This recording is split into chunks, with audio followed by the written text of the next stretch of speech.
Welcome aboard, fellow explorers of the final frontier. I'm the Tired Timelord, and today we embark on an epic journey through the Star Trek universe. Starting at the very beginning with Star Trek Enterprise, as we travel through Star Trek's vast timeline, we'll explore each series in the order of their in-universe events, unraveling the tapestry of this iconic sci-fi saga. Our first stop is the 22nd century with Star Trek Enterprise. We're delving into the era where it all began, exploring how this series set the stage for the adventures that follow in the Star Trek timeline.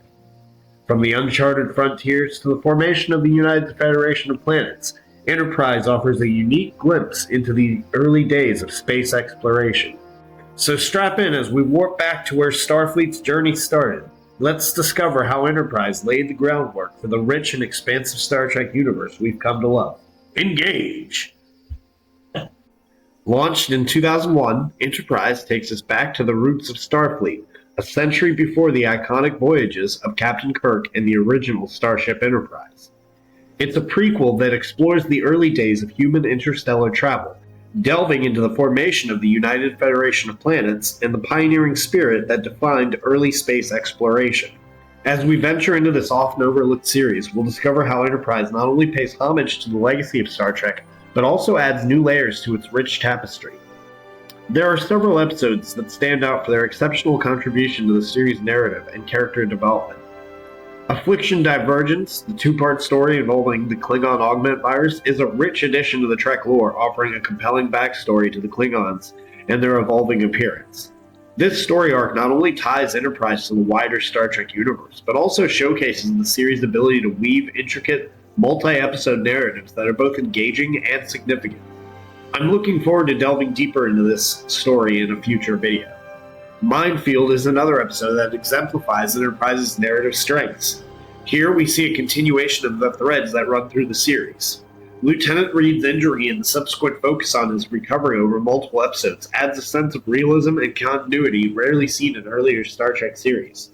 It's these ongoing threads that makes Enterprise feel grounded and its characters more relatable. A Night in Sickbay is a more personal, introspective episode. It stands out for its relatability, showcasing the human side of Captain Archer and his bond with his pet beagle, Porthos. This episode offers a refreshing break from the typical space exploration theme, highlighting the everyday challenges and emotions faced by the crew.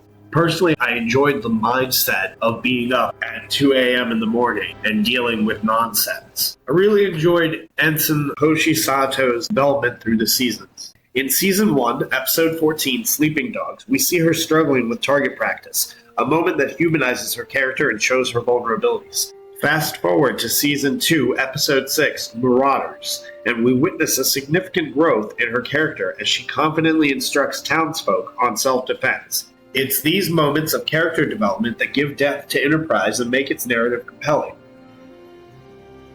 One episode of Enterprise stands out distinctly for me, In a Mirror Darkly. This episode is a remarkable departure from the typical Star Trek narrative. Here we're plunged into the Mirror Universe, a darker, more ruthless reality that sharply contrasts with the ideals of the Federation.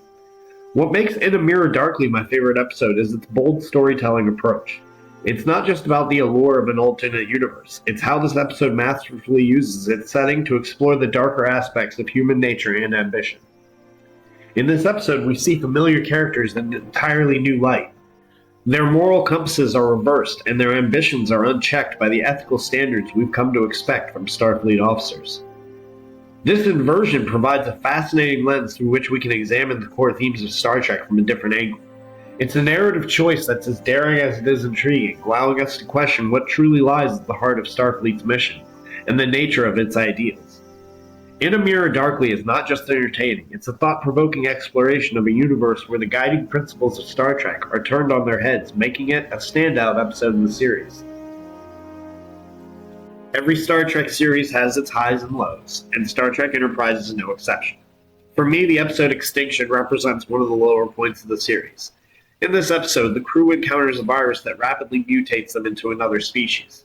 While the premise holds potential for exploring themes of identity and transformation, the execution falls short. The episode leans heavily into a somewhat cliched plot without the depth of character development that marks the best of Enterprise. Contrast this with episodes like In a Mirror Darkly or the character-driven stories in Minefield and A Night in Sickbay, and these episodes excel where Extinction falters. They provide meaningful insights into the characters or delve into complex themes that resonate with the core of Star Trek. These episodes excel where Extinction falters. They provide meaningful insights into the characters or delve into complex themes that resonate with the core of Star Trek.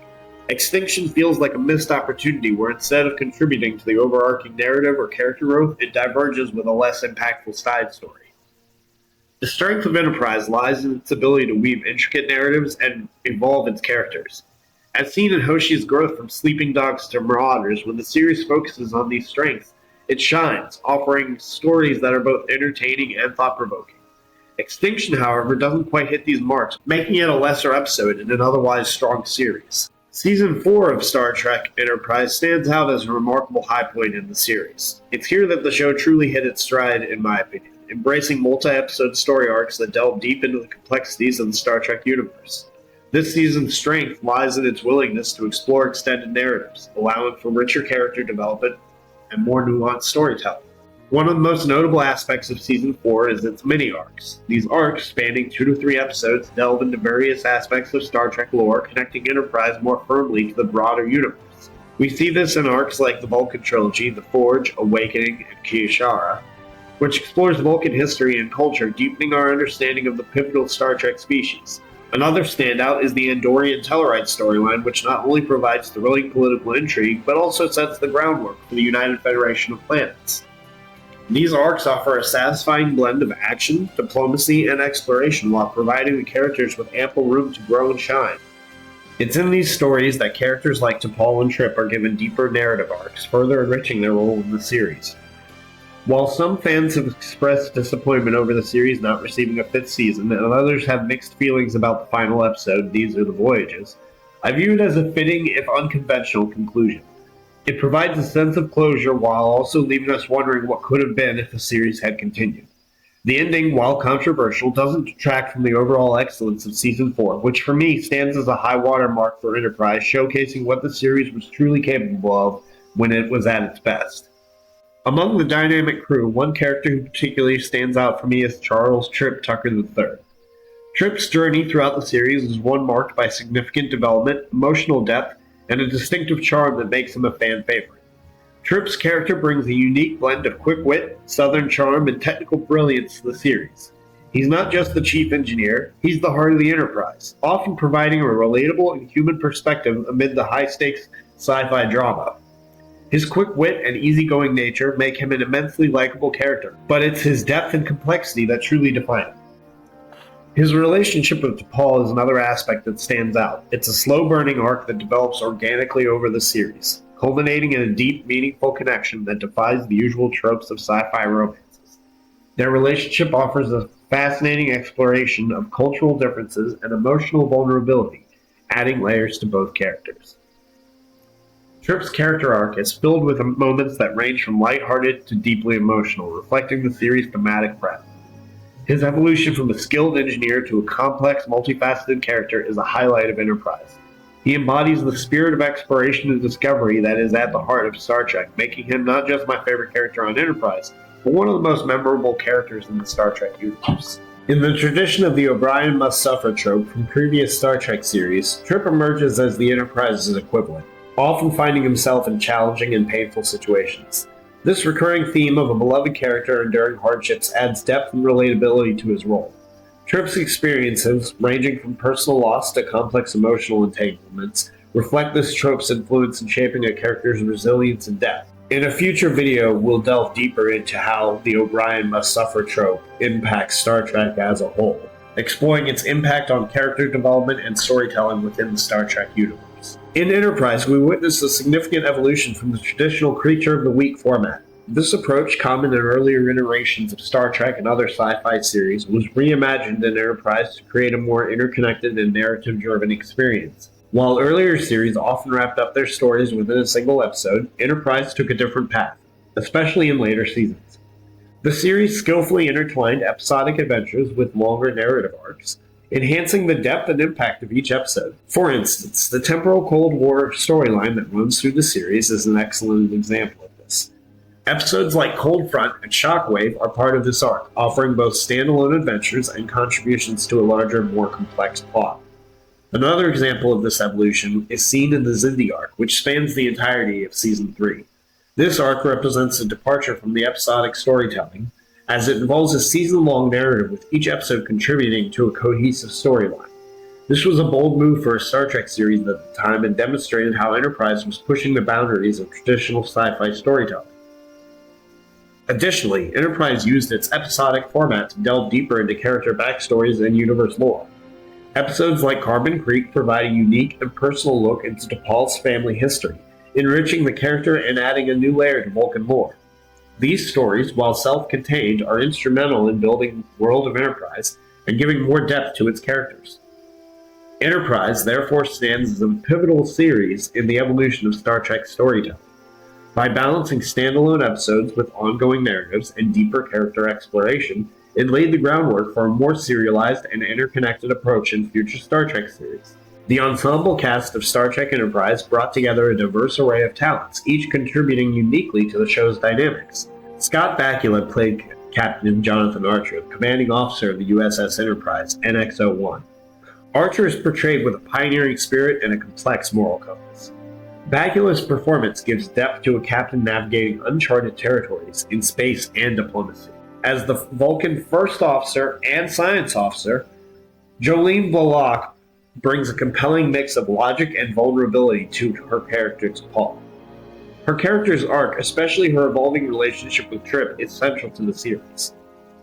Dr. Phlox is played by John Billingsley. Billingsley's portrayal of the Denobulan chief medical officer adds a unique charm and perspective. His character often serves as the moral and ethical sounding board for the crew, which is put to the test in numerous episodes. Dominic Keating plays Lieutenant Malcolm Reed. As the chief security and tactical officer, Keating's Reed brings a layer of stoicism and professionalism with a personal journey that delves into his backgrounds and fears. He's also the first introduction of Section 31 if you're watching in chronological order. Anthony Montgomery plays Travis Mayweather. Montgomery's Mayweather, the con officer, stands out as an experienced space traveler, adding an enthusiastic and knowledgeable edge to the crew. Linda Park plays Hoshi Sato. Park's portrayal of the communication officer is integral to the series, showcasing Hoshi's linguistic talents and character growth. Connor Trenier plays Charles Trip Tucker III. As the chief engineer, Trenier brings to life a character full of heart, technical brilliance, and emotional depth, with storylines that range from lighthearted to deeply impactful. This cast not only brought their characters to life, but also contributed to the rich tapestry of the Star Trek universe.